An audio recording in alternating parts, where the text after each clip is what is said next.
विश्वास आपण एकत्रितपणे देऊया याकरिता बैठक लावली होती। परंतु दुर्दैवानं पुरोगामित्वाला सातत्यानं समर्थन देणारे शरद पवार साहेब त्या बैठकीला तर आले नाहीतच।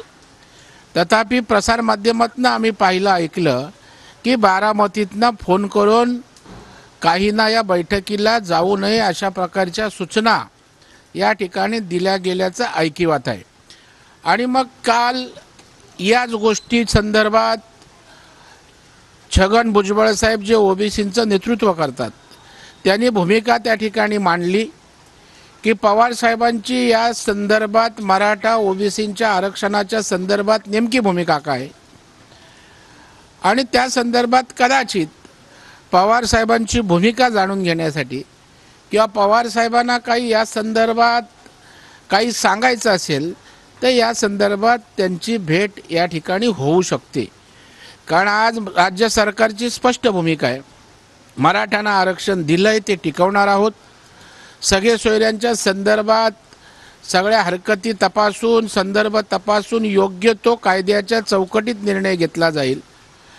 परंतु ओबीसींच्या हिताला आरक्षणाला किंचितही धक्का लागणार नाही ही अत्यंत स्पष्ट सरकारची भूमिका आहे। मग विरोधी पक्षांनी अशा पेटलेल्या वातावरणात केवळ राजकारण करत आपली पोळी भाजण्यापेक्षा या ठिकाणी नेमकी तुमची भूमिका काय किंवा आपलं मार्गदर्शन व्हावं अशा प्रकारची अपेक्षा सरकारची आहे ती भुजबळ साहेबांनी काल व्यक्त करून दाखवली। याचा संदर्भ कदाचित या गोष्टीशी असू शकतो। दुसरे एक कारण भेटीचं असं समोर येताना पाहायला मिळते, अजितदादा यांच्या गटामध्ये अनेक आमदार नाराज आहेत, त्यामुळे त्या अनुषंगानं सुद्धा ही भेट भुजबळ एक ची असू शकते असंही बोललं जातं। नेमकं काय? भुजबळ तर नाराजी त्यांची फार काळ दाबून किंवा लपवून ठेवू शकत नाही असा त्यांचा स्वभाव आहे। खरं म्हणजे त्यांना लोकसभेकरिता भारतीय जनता पार्टीच्या दिल्लीच्या शीर्षस्थ नेतृत्वानं लोकसभेकरता नाशिकला आग्रह केला होता, तसं सूचितही केलं होतं। दुर्दैवानं ते झालं नाही।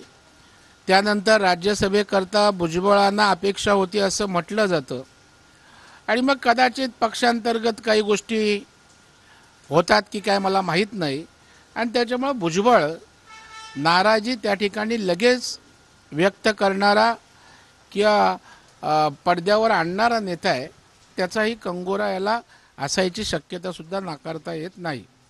कुठेतरी आरक्षणाबाबत जर असेल भूमिका त्यांना जाहीर करायची पवारांसमोर, तर पवारांची भूमिका आज समोर येणं गरजेचं आहे का? कारण भुजबळ स्वतः भेटायला गेले नाही। खरं म्हणजे पवार या राज्याचे मोठे नेते आहेत आणि त्याच्यामुळं आज महाराष्ट्र जातीपातीच्या विषयावरनं पेटलेला असताना त्यांची ज्येष्ठत्वाच्या नात्यानं भूमिका येण्याची आवश्यकता आहे। सरकारला त्यांचं योग्य मार्गदर्शन होण्याची आवश्यकता आहे आणि त्याच्यामुळं मला वाटतं निश्चितच महाराष्ट्राला जो धगधगत्या आज उंबरठ्यावर महाराष्ट्र आहे त्याला जर शांत करायचं असेल तर पवार साहेबांनी भूमिका घेणं, स्पष्टपणे बोलणं आणि सरकारच्या मार्गदर्शनासाठी पुढे येण्याची निश्चितच आवश्यकता आहे। एक शेवटचा प्रश्न, विधान परिषद निवडणुकीमध्ये पैशांचा वापर जो आहे तो मोठ्या प्रमाणात झाला, ट्रकभर पैसे जे आहेत ते आमदारांना देण्यात आले, 10 ते 25 कोटी प्रत्येक आमदारांना दिले असा आरोप संजय राऊतांनी केला। मला वाटतं संजय राऊतांचं इंट्रोगेशन पोलिसांनी करण्याची आवश्यकता आहे।